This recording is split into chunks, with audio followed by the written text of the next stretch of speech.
ಪಿಕೆಎಸ್ organics ಗೊಬ್ಬರಗಳನ್ನು drip ಮೂಲಕ ಬೆರೆಸಿದರೆ ಅದು ನೇರವಾಗಿ ಬೇರುಗಳಿಗೆ ಹೋಗುತ್ತದೆ. ಆದ್ದರಿಂದ ಕಾಂಡವು ಚೆನ್ನಾಗಿ ಉತ್ತೇಜಿಸಲ್ಪಡುತ್ತದೆ. ಆದ್ದರಿಂದ ಯಾವುದೇ ಸಮಸ್ಯೆ ಇಲ್ಲ. ಕಾಂಡದ ಬೆಳವಣಿಗೆ ಉತ್ತಮವಾಗಿದೆ ಮತ್ತು ಕಾಂಡವು ಬಲವಾಗಿರುವುದು. ಅದಕ್ಕಾಗಿಯೇ ನಾವು ಅದನ್ನು ನೀಡುತ್ತೇವೆ. ಅಭಿಮಾನ್ ನೀಡಿದಾಗಿನಿಂದ ಉತ್ತಮ ಪ್ರಗತಿಯನ್ನು ಕಂಡಿದೆ.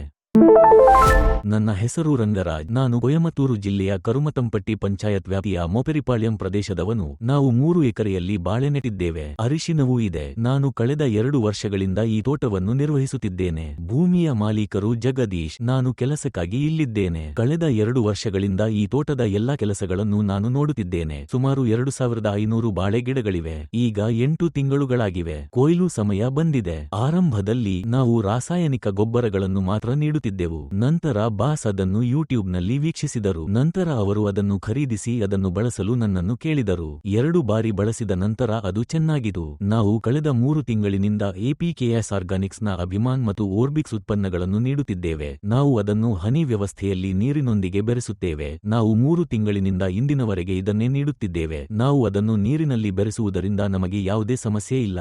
ಇದು ಹನಿಯಲ್ಲಿ ನೀರಾವರಿಯಲ್ಲಿ ನೇರವಾಗಿ ಬೇರಿನ ಸುತ್ತಲೂ ಹೋಗುತ್ತದೆ. ಮೊದಲು ನಾವು ಅಭಿಮಾನ್ ನೀಡಿದ್ದೇವೆ. ಈಗ ನಾವು ಆರ್ಪಿಕ್ಸ್ ನೀಡುತ್ತಿದ್ದೇವೆ. ನಾವು ಅದನ್ನು 3 ತಿಂಗಳಿನಿಂದ ನಿರಂತರವಾಗಿ ನೀಡುತ್ತಿದ್ದೇವೆ. ಈಗ ಬೇರು ಮತ್ತು ಕಾಂಡ ಚೆನ್ನಾಗಿ ಬೆಳೆಯುತ್ತಿವೆ. ಎಲ್ಲವೂ ಚೆನ್ನಾಗಿದೆ. ನಾವು 3 ತಿಂಗಳಿನಿಂದ ಬಾಳೆಗೆ ನಿರಂತರವಾಗಿ ನೀಡುತ್ತಿದ್ದೇವೆ. 5ನೇ ತಿಂಗಳಿನಿಂದ 8ನೇ ತಿಂಗಳವರೆಗೆ ಅವರು ಓರ್ಬಿಕ್ಸ್ ಅನ್ನು ಕೇವಲ 3 ಬಾರಿ ನೀಡುತ್ತಾರೆ. ಉತ್ತಮ ಕಾಂಡದ ಬೆಳವಣಿಗೆ ಮತ್ತು ಬಲವನ್ನು ಖಚಿತಪಡಿಸಿಕೊಳ್ಳಲು ಅವರು ಅದನ್ನು ಸಸ್ಯಗಳಿಗೆ ನೀಡುತ್ತಾರೆ. ಇದನ್ನು ನೀಡಿದಾಗಿನಿಂದ ಉತ್ತಮ ಪ್ರಗತಿ ಕಂಡುಬಂದಿದೆ. ಮೊದಲು ಕಾಯಿಗೊನೆಯನ್ನು ಉತ್ಪಾದಿಸುತ್ತಿರಲಿಲ್ಲ. ಈಗ ಅವರು ಇದನ್ನು ನೀಡಿರುವುದರಿಂದ ಎಲ್ಲವೂ ಒಂದೇ ಪ್ರಮಾಣದ ಕಾಯಿಗೊನೆಯನ್ನು ಉತ್ಪಾದಿಸುತ್ತಿವೆ. ಯಾವುದೇ ಸಮಸ್ಯೆ ಇಲ್ಲ. ನೀರಿನೊಂದಿಗೆ ಬೆರೆಸಲು ನಮಗೆ ಯಾವುದೇ ಸಮಸ್ಯೆ ಇಲ್ಲ.